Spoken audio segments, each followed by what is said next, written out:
स्वागत है आप सभी का आपके अपने YouTube channel read to learn by Jyoti पर।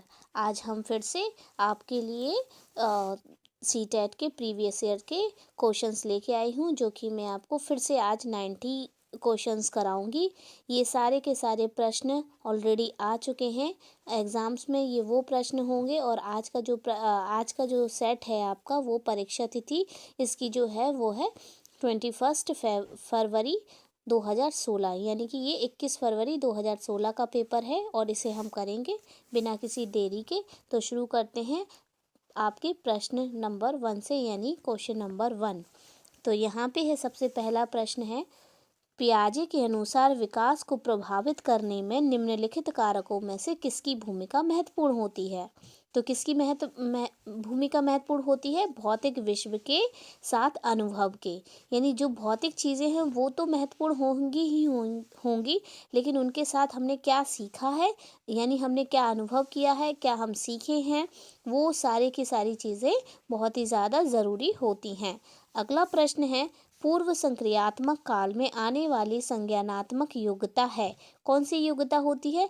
लक्ष्य उद्दिष्ट व्यवहार की योजना। अगर हम इनके ऑप्शन देखते हैं तो देखिए, पूर्व संक्रियात्मक काल जो होता है वो आपका होता है 2 से 7 वर्ष का। यानी कि इसमें क्या क्या चीज़ें होती हैं? अमूर्त चिंतन की योग्यता बिल्कुल नहीं, बिल्कुल, यानी बिना देखे कोई भी चीज़ के बारे में बालक नहीं सोच सकता, यानी अमूर्त चिंतन नहीं कर सकता। अविकल्पनात्मक निष्कर्ष चिंतन बिल्कुल नहीं कर सकता बालक। 2 से 7 साल का बच्चा, यानी 7 ईयर का बच्चा बहुत छोटा हो, मतलब बहुत ज़्यादा बड़ा नहीं होता है। दूसरे के दृष्टिकोण को समझने की योग्यता बिल्कुल नहीं समझ सकता है। वो जो सुनेगा मतलब जो उसे खुद को समझ में आएगा, जो उसकी एज के हिसाब से वो समझ सकता है, बस वो उतना ही समझता है। तो यानी कि तीनों ऑप्शन हमारे क्या हो गए? रिजेक्ट हो गए, यानी एक ही बचा। तो ऑब्वियसली आंसर हमारा यही होगा, यानी कि सी। अगला प्रश्न है, निम्नलिखित में से किस एक जोड़े का मिलान ठीक हुआ है? तो अगर हम सारे ऑप्शन पढ़ेंगे तो हम लोगों को टाइम लगता है, इसलिए मैं डायरेक्टली आपको केवल आंसर बता रही हूँ। सामाजिक संविदा अभिविन्यास किसी कार्य के भौतिक परिणाम निर्धारित करते हैं कि वह अच्छा है या बुरा। यानी कि बिल्कुल सही है, यानी कि आपने कोई काम किया है तो उसका जो आउटपुट आया है, रिजल्ट आया है, तो उसके रिजल्ट से ये निर्धारित होता है, अगर उसके जो परिणाम होंगे अगर वो सकारात्मक होंगे तो डेफिनेटली वो चीज़ आपके लिए अच्छी होगी। और किया हुआ कार्य अगर वो उसकी जो रिजल्ट होगा, जो उसका परिणाम होगा, अगर वो नकारात्मक होगा तो डेफिनेटली वो बुरा होगा। सकारात्मकता का मतलब हम अच्छे से समझते हैं कि अगर हम कोई काम सीख रहे हैं और उसके सीखने से किसी का लाभ हो, चाहे स्वयं का लाभ हो, स्वयं का लाभ नहीं, यानी किसी तरह की उसमें लर्निंग हो, पॉजिटिव लर्निंग हो, तो हम उसे पॉजिटिव ही बोलेंगे, यानी अच्छा बोलेंगे। और अगर नेगेटिव लर्निंग है तो वो चीज़ बुरी होती है, in the sense of learning. Okay, अगला प्रश्न है हमारा प्रश्न नंबर 4। वाइगॉत्स्की की संस्तुति के अनुसार बच्चों की व्यक्तिगत बाक की संकल्पना, यानी कि बच्चा हमेशा, आपने देखा होगा परिवार में बच्चा क्या करता है, अगर कुछ बोलता है तो सब वो चाहता है कि सब मुझे सुने, यानी मुझे सुने, मैं ही सबसे ज़्यादा अच्छा बोलता हूँ, या उसकी बात नहीं कटनी चाहिए। तो इसका सीधा सीधा आएगा आपका, स्पष्ट करती है कि बच्चे अहम केंद्रित होते हैं। ऑब्वियसली जो बालक होते हैं छोटे, वो छोटे बालक जो होते हैं वो ये सोचते हैं कि मैं ही सब कुछ हूँ, मेरे ऊपर सब ध्यान दें, मेरा ख्याल रखें, इस तरह का उनके अंदर नेचर होता है, यानी वो कि अहम केंद्रित होते हैं, सेल्फ सेंटर्ड होते हैं। अगला है प्रश्न नंबर 5। वाइगॉत्स्की के अनुसार सीखने को पृथक नहीं किया जा सकता। किससे? उसके सामाजिक संदर्भ से नहीं पृथक किया जा सकता। बिल्कुल सही है। वाइगॉत्स्की ने संज्ञानात्मक विकास से संबंधित सामाजिक सांस्कृतिक विकास की अवधारणा को बताया है। बिल्कुल, हम जानते हैं कि वाइगॉत्स्की ने हमें क्या बताया है, सामाजिक सांस्कृतिक विकास के बारे में बात की है। इनके अनुसार संज्ञानात्मक विकास एवं अंतर्व्यक्तिगत सामाजिक परिस्थितियों में संपन्न होता है। बिल्कुल, जो एक बालक का विकास होता है वो किसके अंतर्गत होता है? एक समाज के अंदर होता है। और जो भी उसके अंदर अंदर के जो एक व्यक्तिगत विचार होते हैं जो कि समाज की परिस्थितियों से जुड़े होते हैं, उसमें ही उसका विकास संभव होता है। किसका? बालक बालक का। बालक जो कुछ भी सीखता है उस पर उसके सामाजिक मूल्यों को प्रभाव अवश्य होता है। सामाजिक मूल्यों का प्रभाव अवश्य होता है, यानी समाज में उसने जिस तरह का माहौल देखा होगा वो अंदर अपने अंदर उन चीज़ों को एक्सेप्ट करेगा, धीरे धीरे कहीं ना कहीं उन चीज़ों को सीखेगा। जैसे कई बार देखा है कि जो छोटे बच्चे होते हैं बाहर से स्कूल से आते हैं कुछ सीख करके, और वही वैसा ही एटीट्यूड वो घर में करते हैं। टीचर जैसे पढ़ाती है तो कई बार टीचर की आपने देखा होगा, छोटी छोटी बच्चियां होती हैं वो घर में खेलती हैं तो टीचर का रोल अदा करेंगी या नॉर्मली एक्ट करेंगी, टीचर की तरह बनेंगी, बिहेव करेंगी अपने छोटे भाई बहन की तरह। तो ये हम कहते हैं कि समाज भी या अपने फ्रेंड सर्कल में जिस तरह से फ्रेंड्स उनके आपस में बात करेंगे, खेलेंगे, शेयरिंग करेंगे, यानी कि हम जिस तरह का माहौल बच्चे को देते हैं वो उसी माहौल से सीखता है। यानी कि वातावरण यानी समाज एक बच्चे के विकास के लिए बहुत ज़्यादा क्या होता है? ज़रूरी होता है। ये किसका कथन है? ये किसने इसके बारे में स्टडी करी थी? वाइगॉत्स्की ने।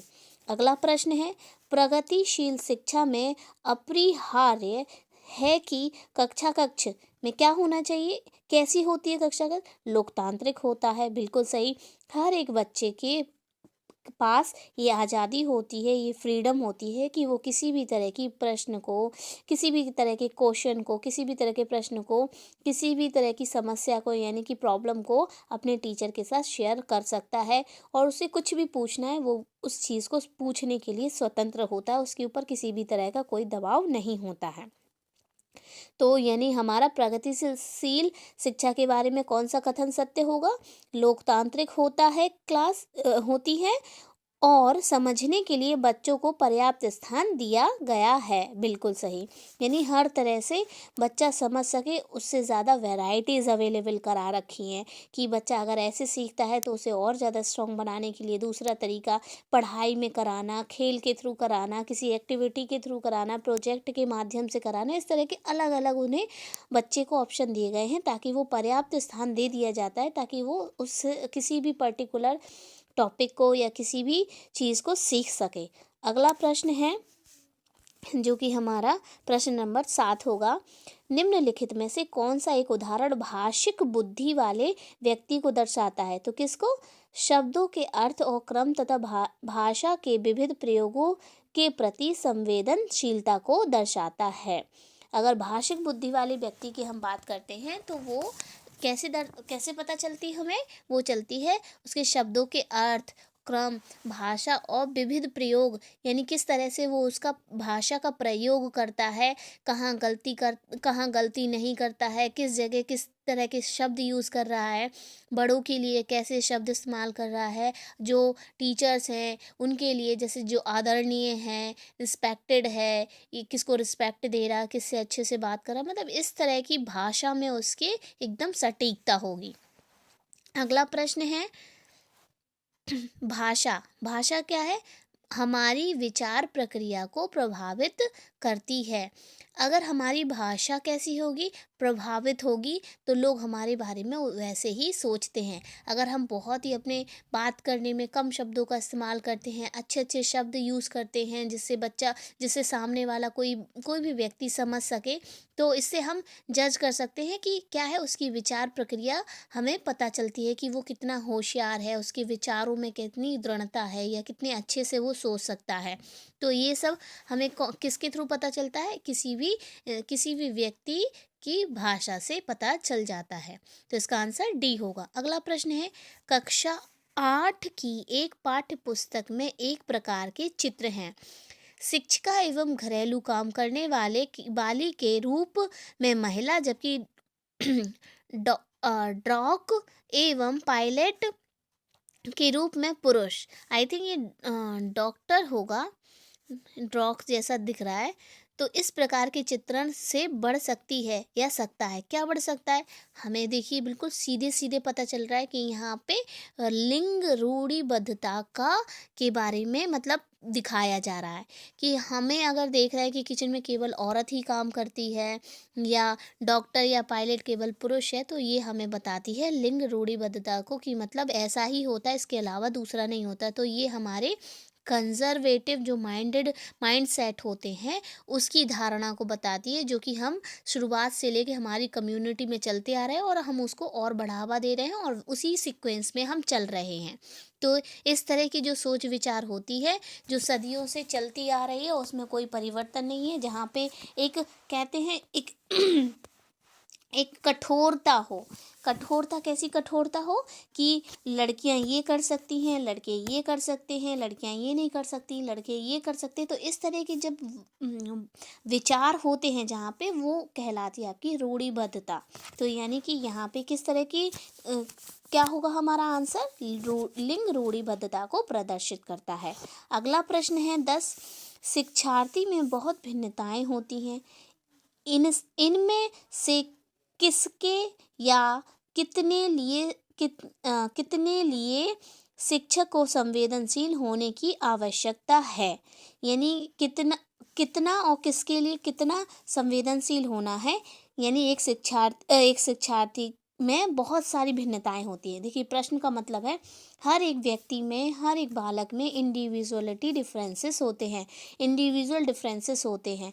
तो हमें ये किस बालक में कितना संवेदनशील होना है ये इसकी क्या आवश्यकता होती है। तो इसको पढ़ते हैं। संज्ञानात्मक क्षमताओं और सीखने के स्तरों पर आधारित भिन्नताएं, बिल्कुल सही। भाषा, जाति, लिंग, धर्म, समुदाय की विविधता पर आधारित भिन्नताएं। तो यानी कि हमारा 1 और 2 दोनों ही बिल्कुल ठीक है। तो आंसर हमारा होगा डी। अगला प्रश्न है 11। केवल कागज पेंसिल जांचों का आकलन क्या कहलाएगा? आकलन को सीमित कर देता है, बिल्कुल सही। अगर कोई भी टीचर केवल इस तरह का देखने लगे, आकलन करने लगे, असेसमेंट करने लगे कि एक बच्चा जो है केवल पेपर कॉपी दे दिया, उसे बोला आप ये कर ली, आपको प्रश्न दे दिए, आपको प्रश्न उत्तर दे दिए, क्वेश्चन आंसर दे दिए और बोला इसे सॉल्व करो या इसका आंसर लिखो, तो ये जो इस तरह का आकलन होगा वो क्या कर देगा? उस बच्चे को सीमित। जरूरी है अगर बच्चा मान लीजिए प्रश्न आपने जो पेपर दिया है उसमें सही से परफॉर्म नहीं कर रहा, तो ज़रूरी नहीं कि वो खेल में अच्छा ना हो सकता वो बर्बली जो बोलने में हो, उत्तर देने में बहुत अच्छा हो। तो इस तरह से ये जो तरीका होता है पेपर पेंसिल वाला, ये बहुत ही ज़्यादा लिमिटेड होता है। इसीलिए आजकल जो आकलन असेसमेंट करने के तरीके होते हैं वो बिल्कुल बदल गए हैं। उसमें हम किस तरह से ओरली देखते हैं, खेल के थ्रू देखते हैं, कंपटीशन लेवल से देखते हैं, वाद विवाद करा के देखते हैं, स्पीच बुलवा के देखते हैं। अलग अलग तरीके हमने आकलन के कर रखे हैं। अगला प्रश्न है हमारा, तो आई होप आपको आंसर समझ में आ गया होगा कि सीमित करता है। 12 है। माध्यमिक विद्यालय की कक्षा में शिक्षिका के पास एक बधिर बच्चा है। उसके लिए यह महत्वपूर्ण है कि वह बच्चे को उस स्थान पर बैठाए जहां से यह शिक्षिका के होंठ तथा चेहरे के भाव साफ तौर पर देख सके।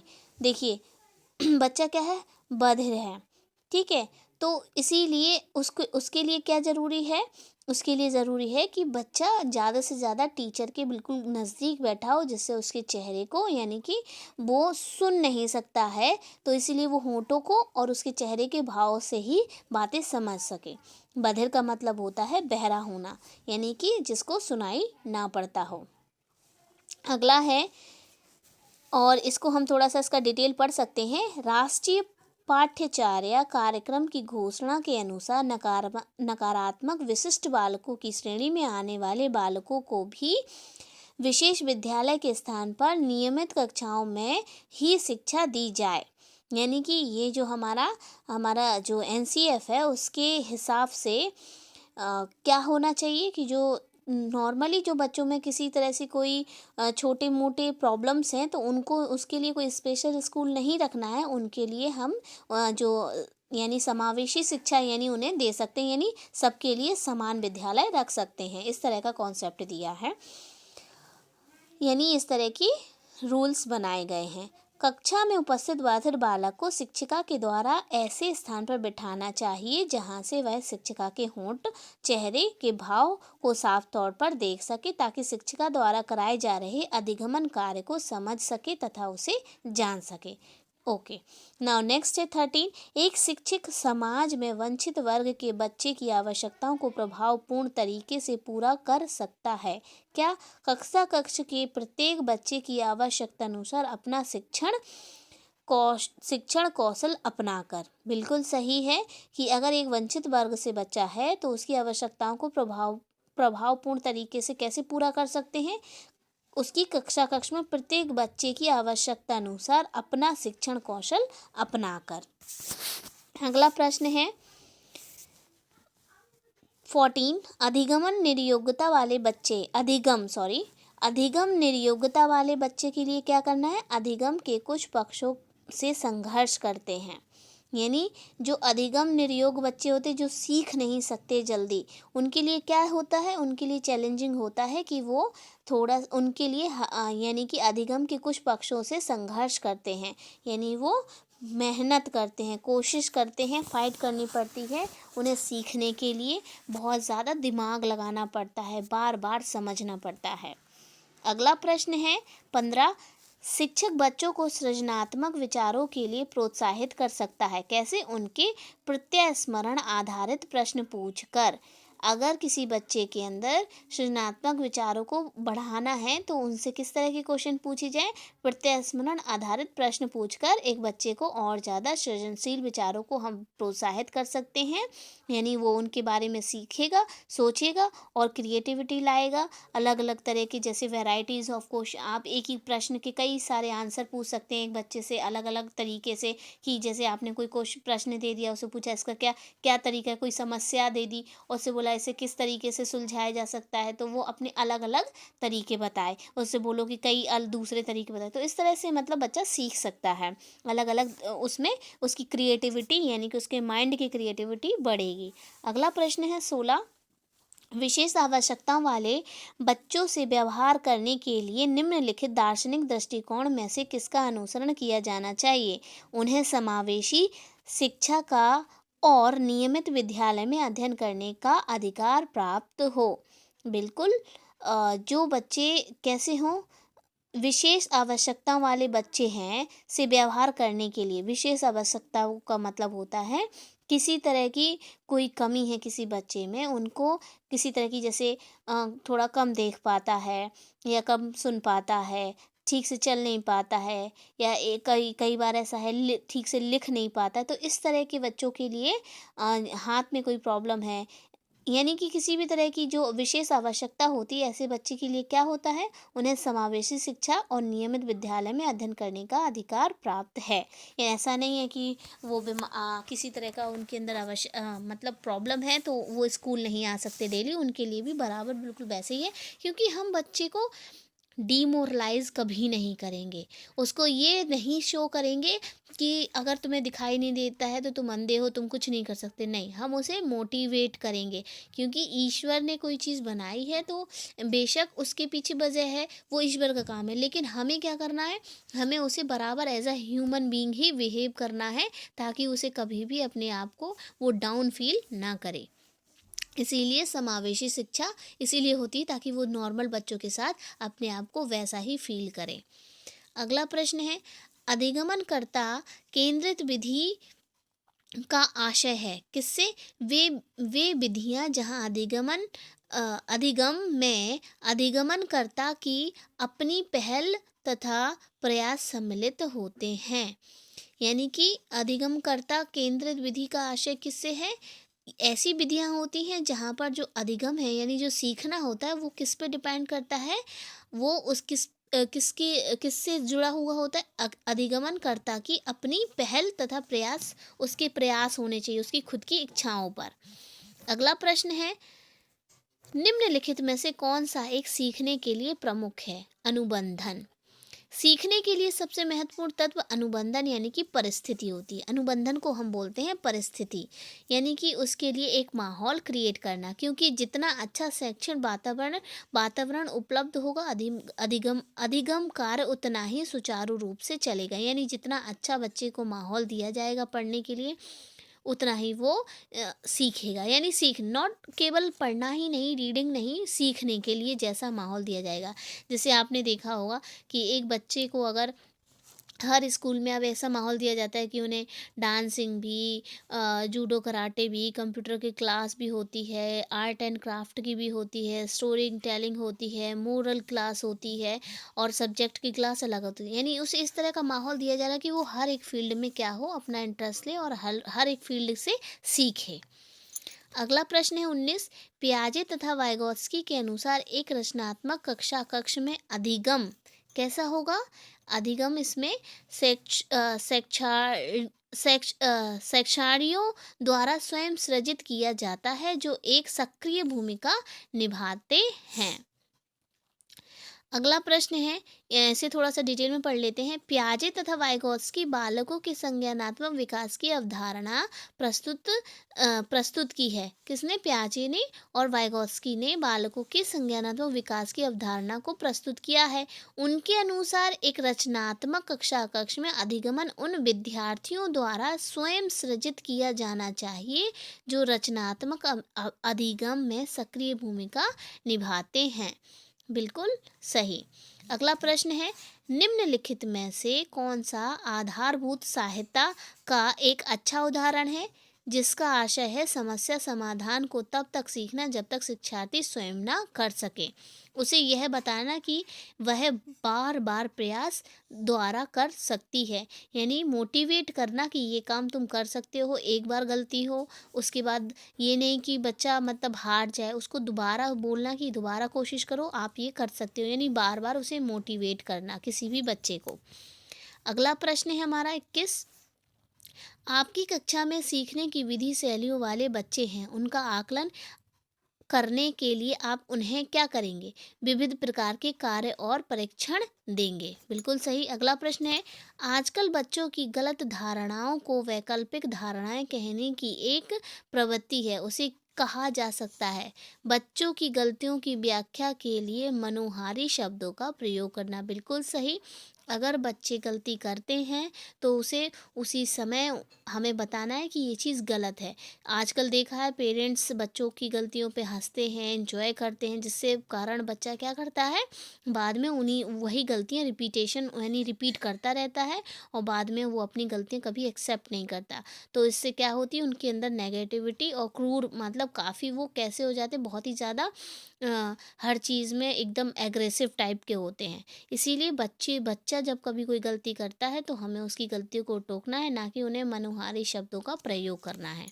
अगला प्रश्न है 23। निम्नलिखित में से कौन सा माध्यमिक विद्यालय की कक्षा कक्ष में शिक्षक की भूमिका सर्वोच्चतम उचित वर्णन करता है? तो इसका आंसर होगा चर्चाओं के अवसर उपलब्ध कराना। बिल्कुल। अगर बच्चे को खुद बोलने के लिए, खुद सोचने के लिए कहा जाएगा तो जो जिस तरीके से वो सीखेगा वो जीवन में कभी नहीं भूलेगा, और उसके बहुत अच्छे से उसका डेवलपमेंट होगा। एक तो दिमागी रूप का डेवलपमेंट होगा, सोचने की क्षमता बढ़ेगी, कॉन्फिडेंस लेवल बढ़ेगा, तो बहुत ओवरऑल काफ़ी सारा, और खुद के विचारों के नए शब्दों में, उसके शब्दों में वृद्धि होगी। तो इस तरह के जो तरीका है पढ़ाने का वो सबसे ज़्यादा सर्वश्रेष्ठ माना जाएगा। अगला प्रश्न है 24। अभिप्रेरणा और अधिगमन के बारे में निम्नलिखित में से कौन सा एक कथन सही है? अधिगम केवल तभी प्रभावी होता है जब विद्यार्थियों में भीतरी प्रेरणा हो, सीखने की अंतर्निहित इच्छा हो। बिल्कुल सही है। अगर आप तभी सीख सकते हैं, एक बालक में अधिगम तभी होगा जब उसके अंदर खुद से वो मोटिवेट होगा और अपनी खुद की इच्छा होगी। क्या इसीलिए नहीं आजकल बोलते हैं कि माँ बाप कम बोलते हैं कि आज हम अपने बच्चे को ये बनाएंगे वो बनाएंगे। जैसे हमारे पेरेंट्स पहले बोलते थे हम अपने बच्चे को ये बनाएंगे वो बनाएंगे, ज़बरदस्ती अपने सपने हमारे ऊपर। लेकिन आज ऐसा नहीं है। आज बच्चे के इंटरेस्ट के अकॉर्डिंग उनको अपने करियर को चुनने का मौका दिया जाता है। तो ये है सेम चीज़ यही होती है कि बच्चे को उसके हिसाब से उसको जब बच्चा खुद सेल्फ मोटिवेटेड होता है तो वो इंटरेस्ट के साथ सीखता है, और जब इंटरेस्ट के साथ सीखेगा तो उसमें वो बहुत ही ज़्यादा दक्ष करेगा, बहुत ही अच्छा उसका परफॉर्मेंस होगा। अगला प्रश्न है, सीखने के बारे में निम्नलिखित कथनों में से कौन सा एक सत्य है? सीखने को सामाजिक क्रियाएं सुविधा देती हैं। बिल्कुल सही। सीखने के लिए जितनी सामाजिक क्रियाएं होती हैं वो क्या करती हैं? सुविधा के रूप में हम लोगों के लिए उपलब्ध होती हैं। जब भी कोई बालक सीखता है तो समाज उसमें तरह तरह के अलग अलग कंडीशंस, अलग अलग माहौल दे करके क्या करता है? उस बालक को सुविधाएं उपलब्ध कराता है। तो इसका आंसर होगा डी। अगला प्रश्न है, निम्नलिखित में से कौन सा एक महत्वपूर्ण गतिविधि बच्चों को सीखने के लिए सक्षम बनाती है? तो इसका आंसर होगा आपका संवाद। यानी जब बच्चा संवाद करता है, बात करता है, कम्युनिकेट करता है, तो उसे क्या बनाती है? सक्षम बनाती है। बच्चों को सीखने के लिए सक्षम बनाती है। यानी अगर बच्चे को अपनी समस्या बोलना आता है, अपनी बात रखनी आती है, संवाद करनी आता है, तो वो सीखने में कैसा होगा? दक्ष बनेगा, और सीखने के लिए ये सारी चीज़ें उसके सीखने के लिए क्या होंगी? पॉजिटिव एक तरीका होगी सीखने के रास्ते पर। अगला प्रश्न है हमारा 27, विकास के बारे में निम्नलिखित में से कौन सा एक कथन सही है? विकास जन्म से किशोरावस्था तक आगे की ओर बढ़ता है और फिर पीछे की ओर। हाँ, बिल्कुल सही है। एक विकास होता है जब हम देखते हैं कि शुरुआत में बच्चा छोटा होता है, फिर उसके बाद धीरे धीरे धीरे उसकी मांसपेशियां बढ़ती हैं। पहले उसका दिमाग बढ़ता है, मांसपेशियां बढ़ती हैं, हाथ पैरों का विकास होता है। फिर एक समय बाद उसकी वृद्धि रुक जाती है। जब हम 20 से 25 साल के हो जाते हैं तो एक हाइट होगी, उसकी एक ग्रोथ होगी, वो शरीर की ग्रोथ होगी, वो रुक जाएगी। फिर उसके बाद उसका बौद्धिक विकास होता है, फिर बौद्धिक यानी जीवन भर। तो ये कथन बिल्कुल सही होगा कि विकास जन्म से किशोरावस्था तक आगे की ओर बढ़ता है और फिर पीछे की ओर। अगला प्रश्न है 28, मध्य बचपन अवधि है। 6 से 11 वर्ष की अवधि को हम मध्य बचपन अवधि भी कहते हैं, जिसे हम बाल्यावस्था भी कहते हैं। अगला प्रश्न 29, किसी व्यक्ति को आकार देने में वातावरण के घटकों की कोई भूमिका नहीं होती, क्योंकि प्रत्येक व्यक्ति की वृद्धि उसकी आनुवंशिक संरचना से निर्धारित होती है। यह कथन ठीक है, क्योंकि बहुत से शोध यह सिद्ध करते हैं कि विकास में वातावरण का बड़ा प्रभाव पड़ सकता है। बिल्कुल सही है। वातावरण से हम अधिकतर जितना हमारा देखा जाए तो 70% हम अपने माहौल यानी अपने आसपास के वातावरण से ही सीखते हैं। अगला प्रश्न है लास्ट सेट यानी कि नंबर 1 सेट था जो इसमें 3 सेट है हमारे, जैसे मैं ऑलरेडी आपको बता चुकी हूँ। 3 सेट में ये पहला सेट है जिसमें हमारा ये आखिरी यानी 30वां क्वेश्चन है। एक प्रक्रिया है जिसके माध्यम से मानव शिशु समाज के सक्रिय सदस्य के रूप में निष्पादन करने के लिए आवश्यक कौशलों का अर्जन करना प्रारंभ करता है। ये क्या है आपका? सामाजीकरण। सामाजीकरण एक ऐसी प्रक्रिया है जिसमें शिशु क्या करता है? समाज के सक्रिय सदस्य के रूप में निष्पादन करने के लिए आवश्यक कौशलों का अर्जन करना शुरू कर देता है। तो ये तो हमारा एक सेट कंप्लीट हो गया। आई होप आप लोगों को मेरा वीडियो अगर अच्छा लग रहा है तो आप बीच बीच में लाइक और शेयर ज़रूर करते जाइएगा, मेरा सपोर्ट करिए। नया चैनल है, आपके सपोर्ट से ही मैं आपके लिए कुछ कर पाऊँगी। अगला सेकंड सेट है हमारा, जो कि आपका सीटेट 2015 का है, और ये प्राइमरी का पेपर है आपका, जो कि 20 सितंबर 2015 में हुआ था। तो आइए शुरू करते हैं। आपका प्रश्न नंबर 1 यानी कि शेषावस्था की अवधि क्या है? ये जन्म से 2 वर्ष तक को हम शेषावस्था कहते हैं। अगला प्रश्न है, पियाजे के अनुसार 2 से 7 वर्ष के बीच का एक बच्चा संज्ञानात्मक विकास की अवस्था में है। किस अवस्था में है? पूर्व संक्रियात्मक, यानी कि जो पहली अवस्था होती है संवेदी, जिसे इंद्रिय गामक भी बोलते हैं, जो कि आपकी 0 से 2 यानी जन्म से 2 वर्ष तक होती है। पूर्व संक्रियात्मक अवस्था आपकी 2 से 7 वर्ष तक होती है। मूर्त संक्रियात्मक अवस्था आपकी 7 से 12 वर्ष होती है। औपचारिक संक्रियात्मक अवस्था आपकी 12 से 16 वर्ष तक होती है। देखिए, ये सब पियाजे ने हर एक उम्र को क्यों डिफाइन किया, क्योंकि उन्होंने बताया कि हर एक बालक जो है अपनी उम्र के हिसाब से सीखता है, यानी जिस उम्र में जो कार्य कर सकता है केवल वही करेगा, उससे आगे नहीं कर सकता है। अगला प्रश्न है तीसरा, विकास डैश से डैश की ओर बढ़ता है, तो ये हमेशा सामान्य से विशिष्ट की ओर बढ़ता है। पहले नॉर्मल, अगर कैसे सामान्य से विशिष्ट की ओर, हम एक छोटा सा एग्जांपल देख सकते हैं कि पहले हम जैसे नॉर्मली है बच्चा बॉल को पकड़ना सीखता है, पकड़ने के बाद उसे फेंकना सीखता है, फिर बाद में उसे कैच लेना सीखता है ना। यानी कैच लेने के लिए हमें पूरा फोकस करना है, उंगलियों की ग्रिपिंग देखनी है। ऐसे ही हम लिखने के लिए देखते हैं कि बच्चा, अगर छोटा सा बच्चा होता है जो प्राइमरी पीजी वगैरह में जो आते हैं, वो बच्चे क्या ओरली सीखते हैं, फिर हमें उन्हें फिंगर से, जैसे फिंगर से है कहेंगे, बताते हैं कि इस तरह से डैश डैश को पूरा करना है, तो छोटे छोटे अक्षर बनाने सिखाते, फिर पेंसिल से, फिर धीरे धीरे वो लिखना सीखता है और फिर वो बहुत ही अच्छा, यानी कि उसके, यानी बड़े से नॉर्मल से एक विशिष्ट की ओर वो जा रहा है, जैसे सामान्य से विशिष्ट की ओर बढ़ता है विकास। अगला है, इसके कई सारे एग्जाम्पल हम ले सकते हैं कि सामान्य से हम नॉर्मल चीज़ें सीखते हैं, फिर हम उनके अंदर की जो बड़ी बड़ी मोटी जो बात होती है, जो उनके मैसेजेस होते हैं, वो समझते हैं कि किसी ने अगर हमसे कोई बात बोली है तो वो उसके बीच में, यानी उसका सार क्या है। जैसे एक एग्जांपल मोरल ऑफ स्टोरीज़ है, छोटी छोटी स्टोरीज़ हैं, उनके मोरल्स क्या हैं वो समझ में आने लगते हैं, यानी विशिष्ट उसकी मेन जो स्टोरी का मेन मुद्दा क्या है वो समझ, ये सब एग्जाम्पल्स आपके हो सकते हैं सामान्य से विशिष्ट की ओर।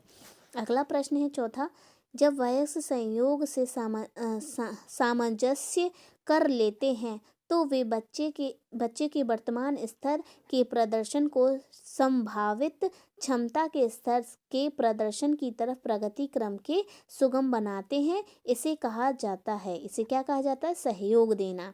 यानी कि जब कोई बच्चा अपने सीखने में किसी बड़े की, किसी वयस्क की मदद लेता है, यानी कि बीच बीच में कि उसके साथ अपना सामंजस्य बिठाता है, तो उस ऐसी ऐसी परिस्थिति को हम सहयोग देना कहते हैं। अगला प्रश्न है पांचवा, नवीन जानकारी को शामिल करने के लिए वर्तमान स्कीमा अवधारणा में बदलाव की प्रक्रिया क्या कहलाती है। ये हमारी क्या कहलाएगी, समायोजन करना कहलाती है। यानी कि जब हमारे पूर्व ज्ञान में हम कुछ नया ऐड करते हैं तो उसमें हमने क्या किया, समायोजन किया है। अगला प्रश्न है, मध्य बाल्यावस्था में भाषा डैश के बजाय डैश अधिक है, क्या अधिक है, समाजीकृत, यानी कि मध्य बाल्यावस्था में भाषा समाजीकृत की बजाय अहम केंद्रित अधिक है। अगला प्रश्न, बाल केंद्रित शिक्षा में शामिल है, क्या शामिल है, बच्चों के लिए हस्तपरक गतिविधियाँ, यानी कि जो बच्चे खेल खेल में अपना सीख लें, उन इस तरह की एक्टिविटीज़ रखना, खेल खेल में सीख लें, और मतलब कि उनके लिए उनका इंटरेस्ट हो उनमें, इस तरह की शैलियाँ होती हैं बच्चों के, जो छोटे छोटे बालक होते उनके लिए। अगला प्रश्न है, कक्षा अध्यापक ने राघव को अपनी कक्षा में अपने कीबोर्ड पर स्वयं द्वारा तैयार किया गया मधुर संगीत बजाते हुए देखा। कक्षा अध्यापक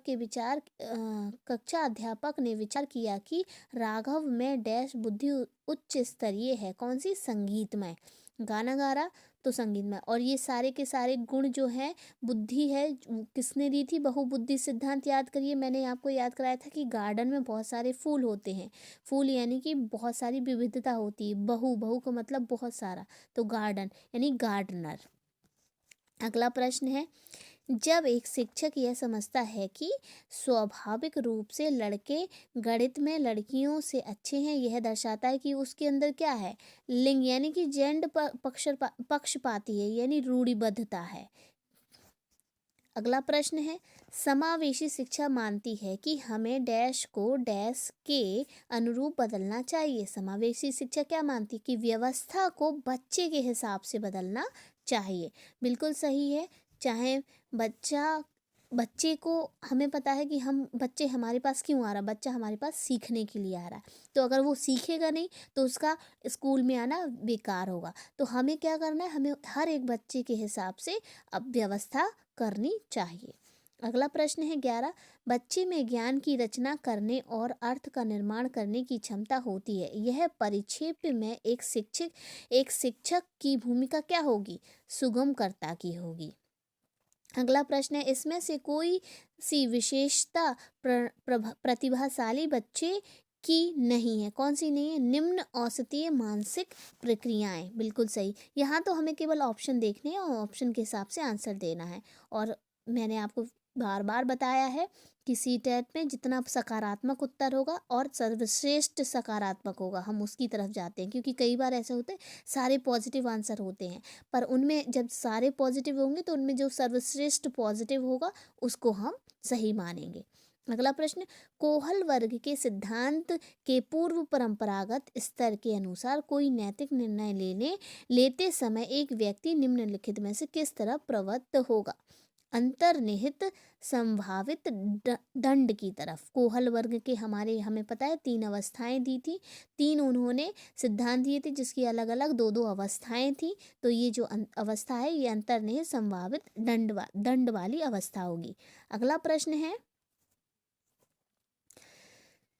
शिक्षार्थियों यानी अधिगमनकर्ता, शिक्षार्थियों को ही बोलते अधिगमनकर्ता यानी सीखने वाला, की व्यक्तिक भिन्नताओं के संदर्भ में शिक्षिका को चाहिए क्या चाहिए? विविध प्रकार की अधिगम परिस्थितियों को उपलब्ध कराना यानी वैरायटीज देना।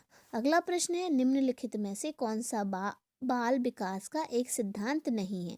सभी विकास तथा अधिगम एक समान गति से आगे बढ़ते हैं। बिल्कुल सही, ये गलत होगा। देखिए यहाँ पे नहीं वाला पूछा है तो उसे हम हाईलाइट करेंगे और उस नहीं के हिसाब से ये वाला हमारा सही होगा। यानी कि सभी विकास तथा अधिगम एक समान गति से होता है, ये कभी नहीं होता। ये एक समान गति से नहीं बल्कि डिफ्रेंशिएट यानी अलग अलग स्तर पर अलग अलग तरीके से होता है।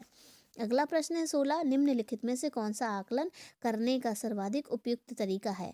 आकलन शिक्षण अधिगम में अंतर्निहित प्रक्रिया है।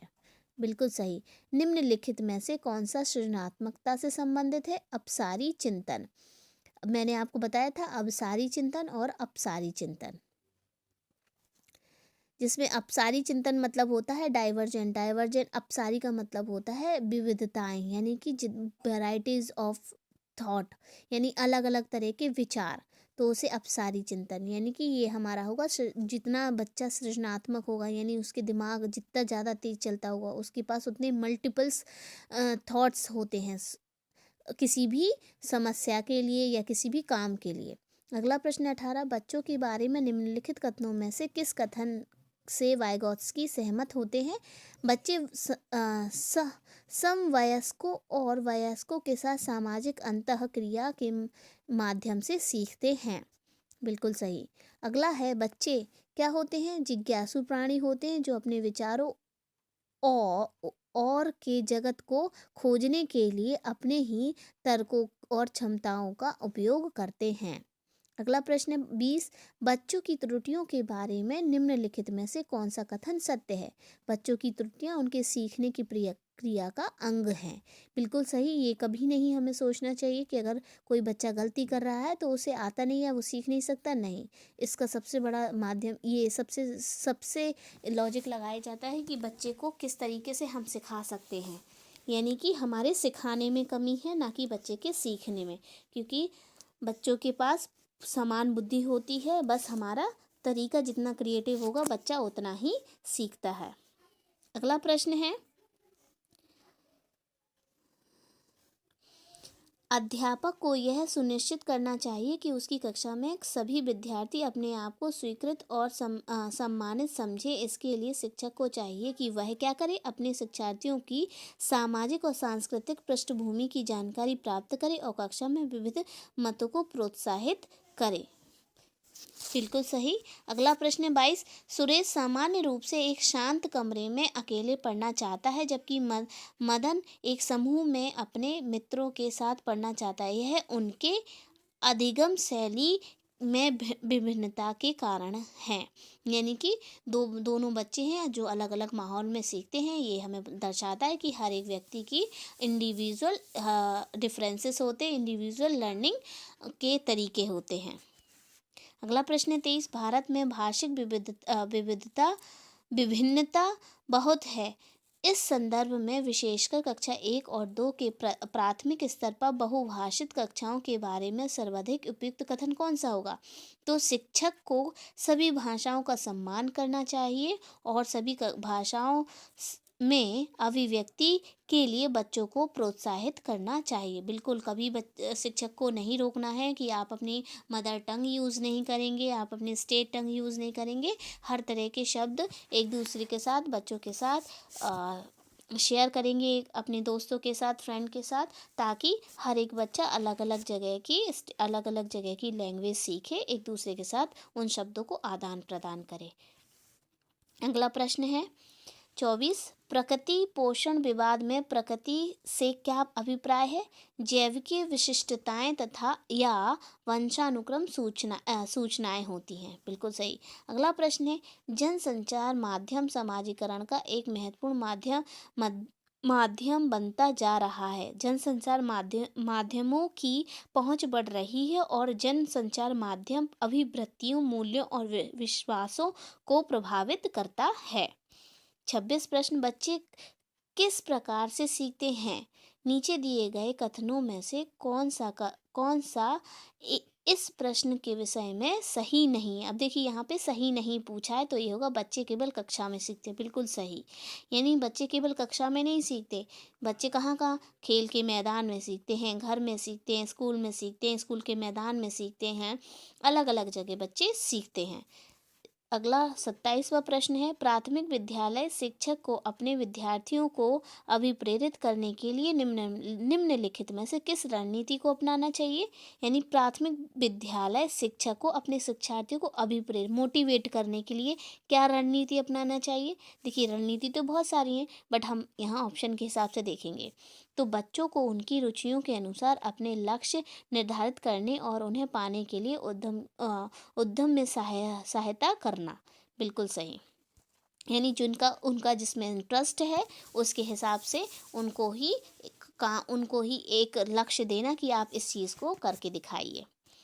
अगला प्रश्न है 28, निम्नलिखित में से कौन सा समाजीकरण का एक प्रमुख कारक है? वो है परिवार। समाजीकरण का सबसे पहला प्राथमिक और प्रमुख कारण परिवार होता है, जहाँ पे बच्चा सबसे पहले सीखता है। अगला प्रश्न है बच्चों को समूह कार्य देना एक प्रभावी शिक्षण रणनीति है, क्योंकि सीखने की प्रक्रिया में बच्चे एक दूसरे से सीखते हैं और परस्पर सहायता भी करते हैं। आखिरी प्रश्न है इस दूसरे सेट का, एक औसत बुद्धि वाला बच्चा यदि भाषा को पढ़ने एवं समझने में कठिनाई प्रदर्शित करता है तो यह संकेत देता है कि बच्चा कैसा है? पठन अक्षमता यानी कि डिसलेक्सिया का शिकार है, यानी डिसलेक्सिया का लक्षण प्रदर्शित कर रहा है। तो ये सारी की सारी अब नॉर्मलिटीज़ हैं। लेखन अक्षमता को डिसग्राफिया बोलते हैं और गणितीय अक्षमता को कैलकुलिया बोलते हैं और गति समन्वय अक्षमता को डिस्प्रैक्सिया कहते हैं। गति समन्वय का मतलब मानसिक रूप से जो वीक होते हैं, कमज़ोर होते हैं, उन बच्चों को बोलते हैं। तो ये हमारे हो गए हैं 60 क्वेश्चन। अब हम आगे पढ़ते हैं तीसरे सेट की तरफ, जो कि हमारे 90 क्वेश्चन को पूरा करेगा। ये आपका 20 सितंबर 2015 का है और ये आपका सेकंड पेपर का है। तो आइए शुरू करते हैं अगले लास्ट हमारे सेट को। तो प्रश्न नंबर 1 से शुरू करते हैं।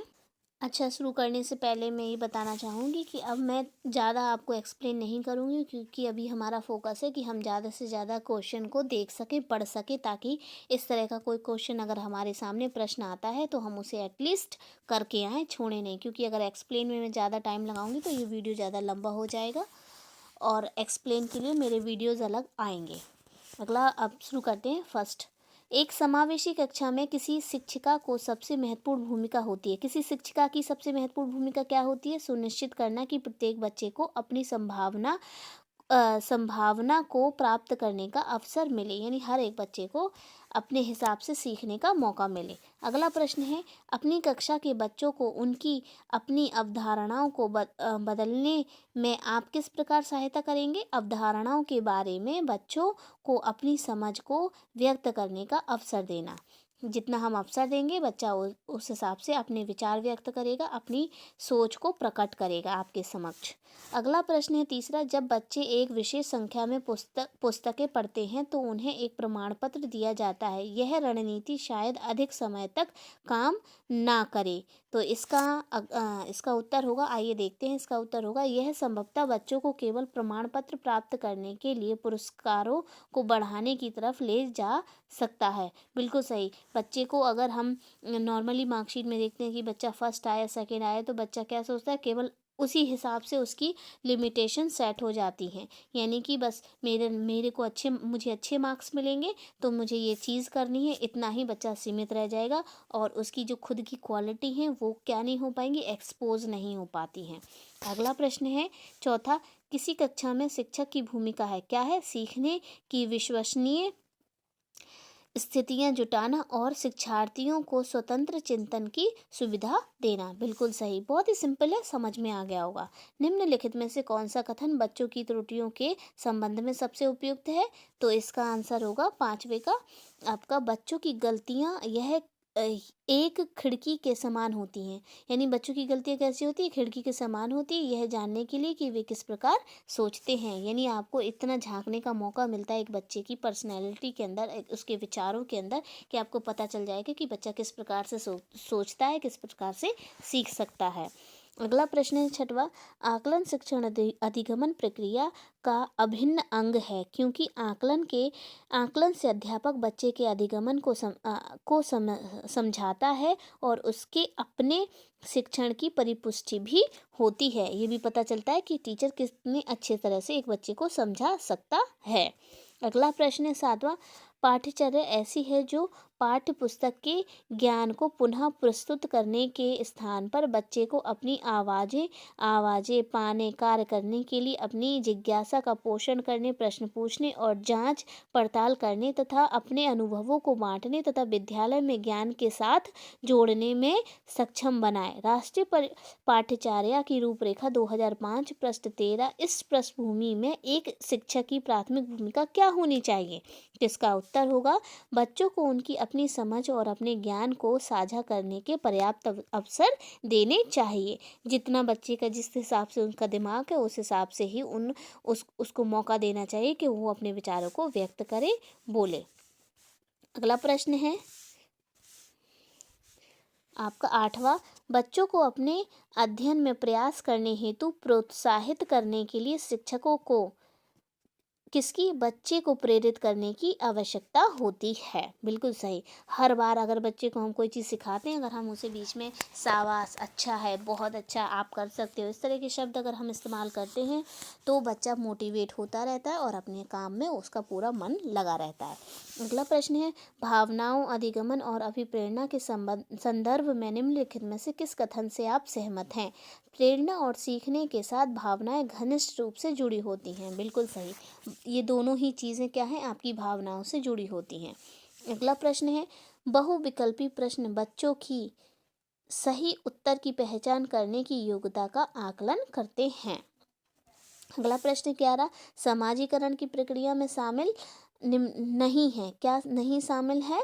तो अनुवांशिक संचरण शामिल नहीं है। किसमें? समाजीकरण से अनुवांशिकता का कोई लेना देना नहीं है। अगला प्रश्न है, मानसिक संरचनाएं जो चिंतन के निर्माण प्रखंड हैं, इसके लिए पियाजे ने किस शब्द या पद का प्रयोग किया है? तो स्कीमा का, यानी कि स्कीमा अवधारणाओं का, यानी एक इमेज जो बच्चे के दिमाग में ऑलरेडी बनी हुई है उसके बारे में बताया है।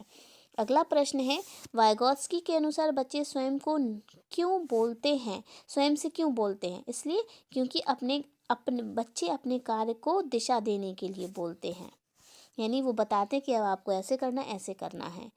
अगला प्रश्न है 14वां, अधिगमन आसक्तता वाले बच्चों को एक समान दिखाई देने वाले अक्षरों और वर्णों में भ्रम होता है। यानी कि जो बच्चे अधिगम आसक्तता वाले होते हैं उनको हर जैसे बी डी जैसा दिखाई देता है ना, तो ऐसे कई सारे अक्षर होते हैं जो उन्हें सिमिलरिटी जैसे दिखाई देते हैं। अगला प्रश्न है सृजनात्मकता क्या है? बुद्धि का एक सृजनात्मकता क्या है?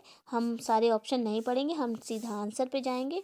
तो समस्याओं के मौलिक और अपसारी समाधानों को पहचानने अथवा तैयार करने की योग्यता को हम कहते हैं सृजनात्मकता। अगला प्रश्न है 16। भारत में बहुत से बच्चे विशेषकर लड़कियां विद्यालय में आने से पहले और विद्यालय से वापस जाने के बाद घर का काम करती हैं। आपके विचार से इस संदर्भ में एक शिक्षिका को गृह कार्य के बारे में क्या करना चाहिए?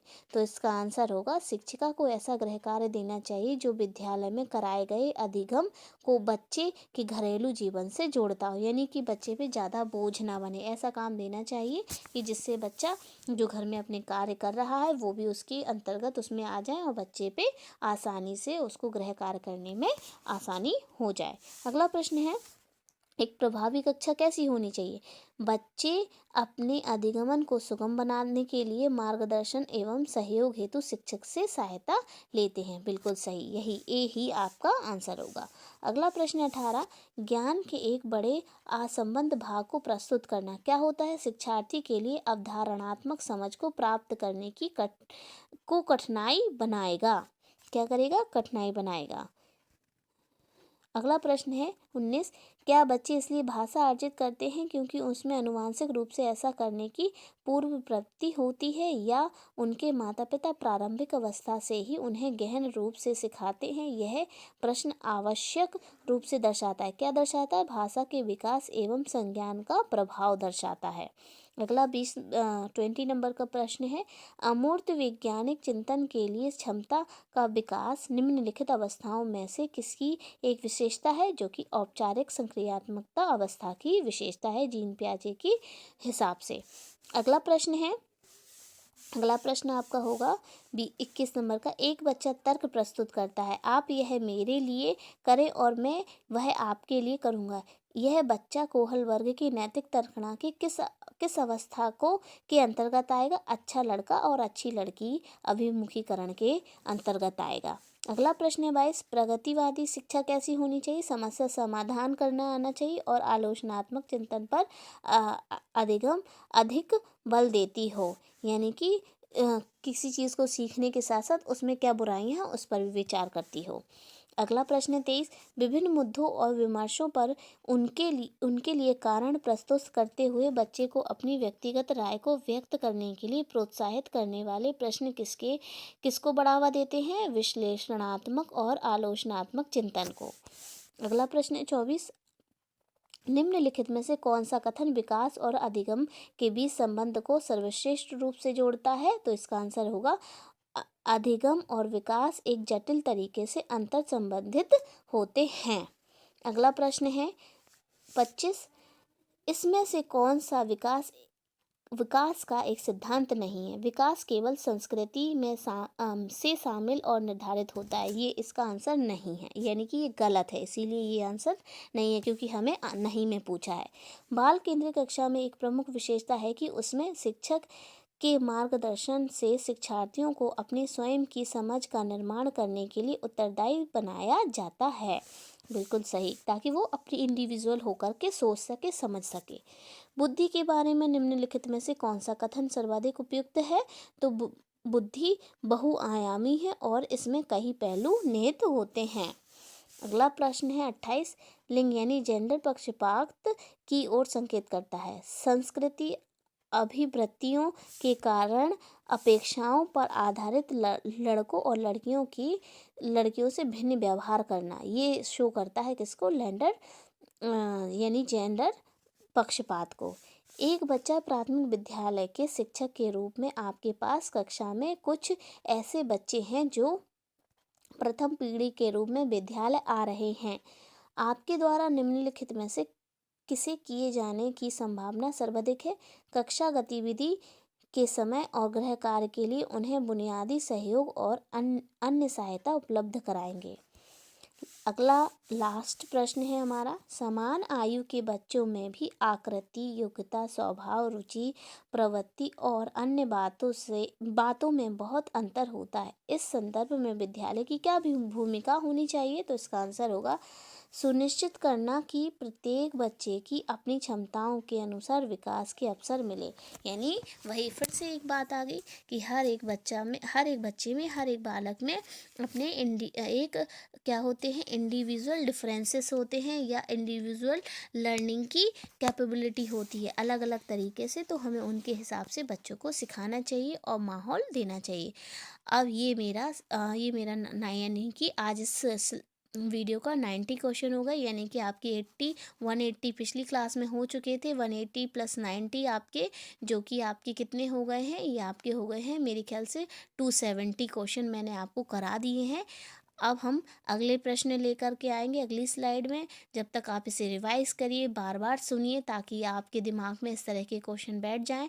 और हमारे पास वक्त कम है, वक्त कम में, यानी कम टाइम में हम ज़्यादा से ज़्यादा प्रश्न देख सकें और उनके उत्तर समझ सकें। तो इसी के साथ thank you to all for watching my video and listening my video.